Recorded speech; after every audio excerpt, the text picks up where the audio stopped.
কানহাইয়ের সামনে দাঁড়িয়ে আছি। প্রথমে এখান থেকে ব্রেকফাস্ট করব, ব্রেকফাস্ট করে তারপরে যাব শান্তিনিকেতন।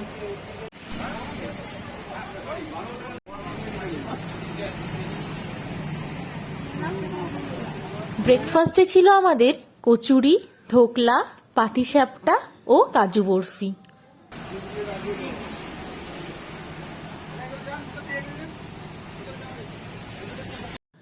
সবাই মিলে ব্রেকফাস্ট সেরে বেরিয়ে পড়লাম এই স্নিগ্ধ মনোরম গাছের ছায়ায় ঘেরা রাস্তা দিয়ে। দিগন্ত রেখা যেন সবুজে গিয়ে মিশেছে। গাড়ি করে আমরা সবাই এই দৃশ্য অনুভব করতে করতে পৌঁছে গেলাম সুরুল রাজবাড়িতে।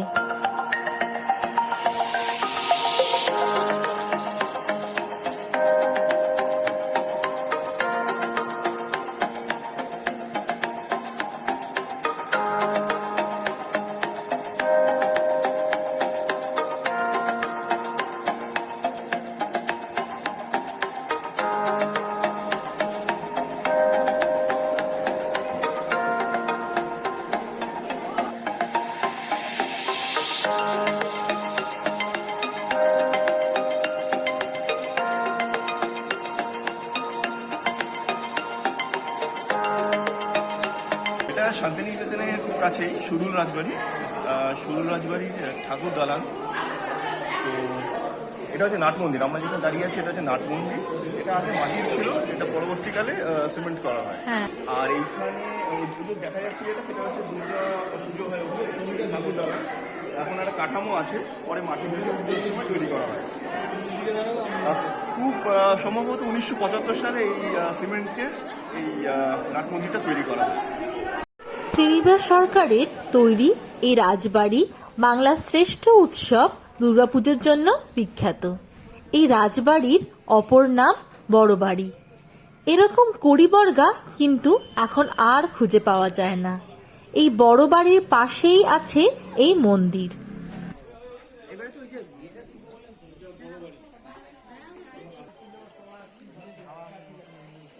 এর পরের গন্তব্য সৃজনী শিল্পগ্রাম।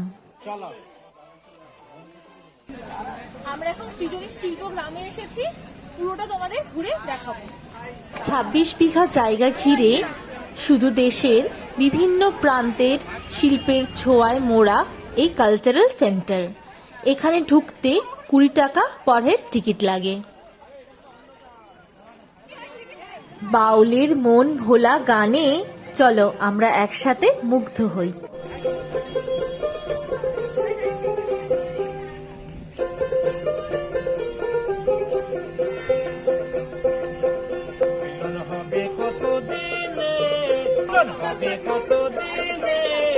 আমার মনের মানুষের আমার মনের মানুষের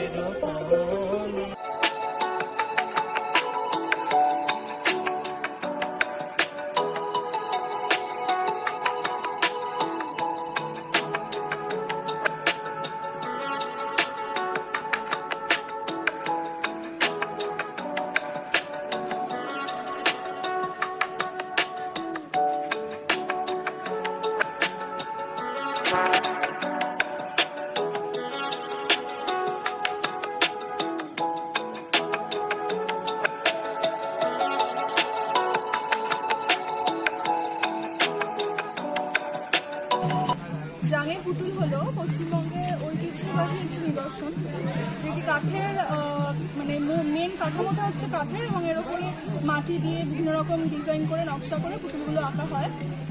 এবং ছৌ নাচের জন্য যেসব কাঠামোগুলো থাকে সেগুলো এখানে সংরক্ষণ করা আছে।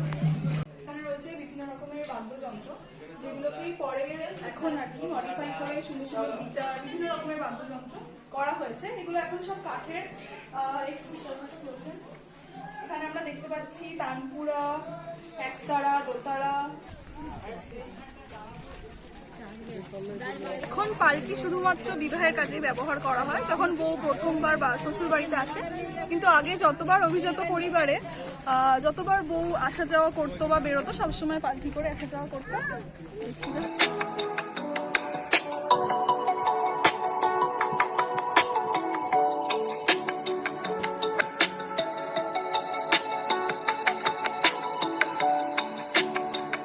পটচিত্রে মোড়া দেওয়ালগুলো যেন পিকচার পোস্টকার্ড।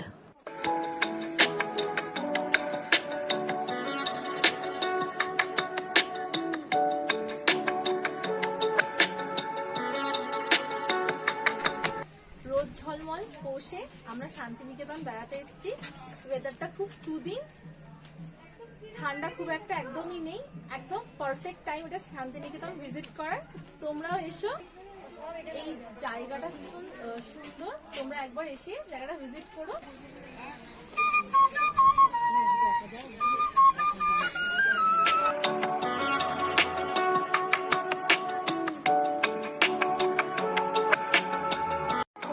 এখানে ছোট্ট একটু জায়গা জুড়ে বেশ কিছু দোকানপাট বসেছে, যেন সাজানো গোছানো হাট।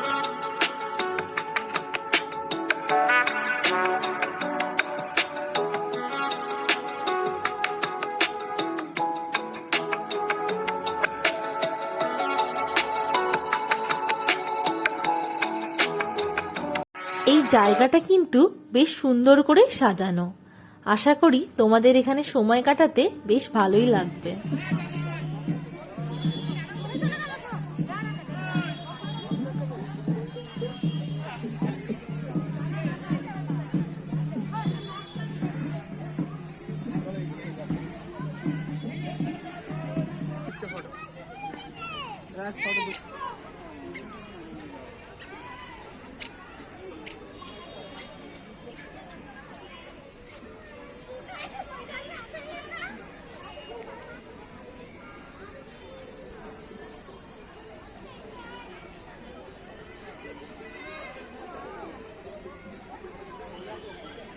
একটু আশপাশটা ঘুরে আমরা সোনাঝুরি হাটের দিকে রওনা হব। গাড়িতে সোনাঝুরি হাট এখান থেকে লাগবে 10 মিনিট।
এখানে এসে এদের তালে তালে কোমর দোলাতে বেশ ভালোই লাগলো। এরপর প্রচন্ড খিদে পেয়ে যাওয়াতে আমরা লাঞ্চ করতে ঢুকলাম রামশ্যাম রেস্টুরেন্টে। আমরা অর্ডার দিয়েছিলাম ভেজ থালি। পার থালি প্রাইস ছিল 170 রুপিস। এখানে কাঁসার থালায় খাবার সার্ভ করা হয়। মেনুতে ছিল স্যালাড, ঝুরঝুরে আলু ভাজা, বেগুন ভাজা, ডাল, মিক্সড ভেজ, আলু পোস্ত, চাটনি, পাঁপড় ও পায়েস। চাটনি ও বেগুন ভাজা ছাড়া বাকি সব আনলিমিটেড ছিল। আর কোয়ালিটি নিয়ে কি বলবো, এদের খাওয়ার বেশ ভালো। রেস্টুরেন্টটা সোনাঝুরি হাটের ভেতর। তোমরা শান্তিনিকেতন এলে অবশ্যই ট্রাই করো।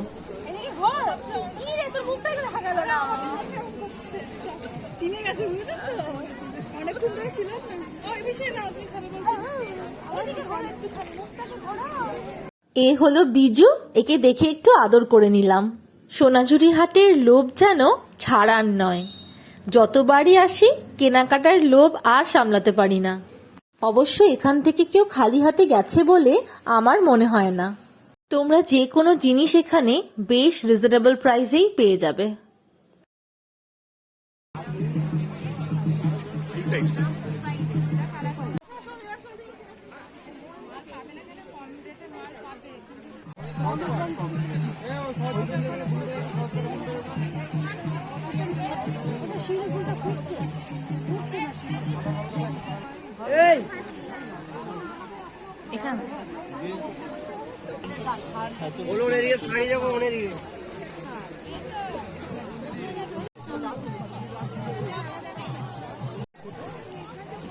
সোনাঝুরি হাট থেকে এবার আমরা পৌঁছে গেছি কঙ্কালীতলা মাকে পুজো দিতে। এই মন্দিরের বাইরে অনেক দোকান আছে, তোমরা এখান থেকে ডালা কিনে মাকে পুজো দিতে পারো। আমাদের পুরাণ অনুযায়ী 51টি সতীপীঠের মধ্যে একটি হলো এই কঙ্কালীতলা, কারণ এখানে মায়ের কাঁখাল পড়েছিল। শিব যখন সতীর দেহ নিয়ে তাণ্ডব নৃত্য করছিলেন তখন বিষ্ণু তার সুদর্শন চক্র দিয়ে সতীর দেহ 51টি ভাগে বিভক্ত করেন শিবের তাণ্ডব থামানোর জন্য। এখানে সন্ধেবেলায় সন্ধ্যা আরতি হয়, এটা ঠিক মন্দিরের পেছনেই।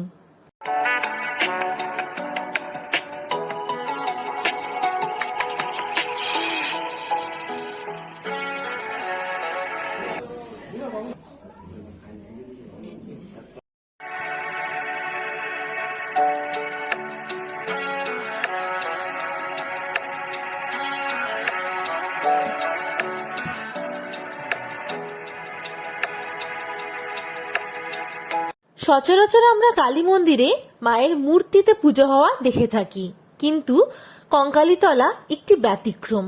এখানে মায়ের ফটোতে পুজো দেওয়া হয়।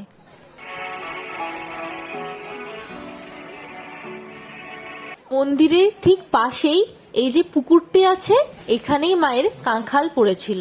চলো আজকে ব্লগটা এখানেই শেষ করছি। কেমন লাগলো অবশ্যই কমেন্ট করে জানিও, আর চ্যানেলটা ভালো লাগলে প্লিজ ডু সাবস্ক্রাইব।